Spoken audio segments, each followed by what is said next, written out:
आपके यहाँ बेटा पैदा नहीं हो रहा था। उसे किसी तांत्रिक ने सलाह दी कि आप ही के राज्य में किसी छोटे बच्चे की बलि चढ़ा दीजिए, अगले 1 साल में आपके यहाँ बेटा पैदा हो जाएगा।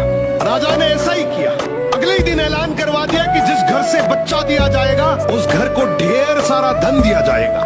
राजा का ये ऐलान एक गरीब परिवार ने सुना तो अपने घर के सबसे छोटे बच्चे को भेज दिया कि ये बच्चा हमारे किसी काम का नहीं, इसे रख लो। बलि चढ़ाने की पूरी तैयारी हो गई। राजा ने बच्चे से पूछा, कोई तुम्हारी आखिरी इच्छा? तो बच्चा बोला, मुझे बस थोड़ी सी गिल्ली मिट्टी ला कर दे दो।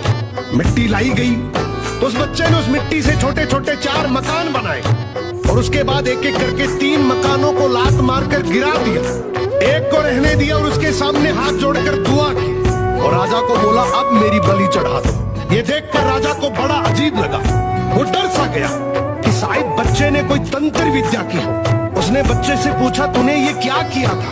तो बच्चा बोला, पहला मकान गिराया जो मेरे माँ बाप का था, जिन्होंने सिर्फ पैसों के लिए मुझे बेच दिया।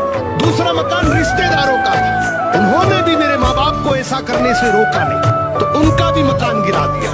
तीसरा राजा जी आपका तो काम है लोगों की रक्षा करना, लेकिन आप भी अपने लालच के लिए रक्षक से भक्षक बन गए।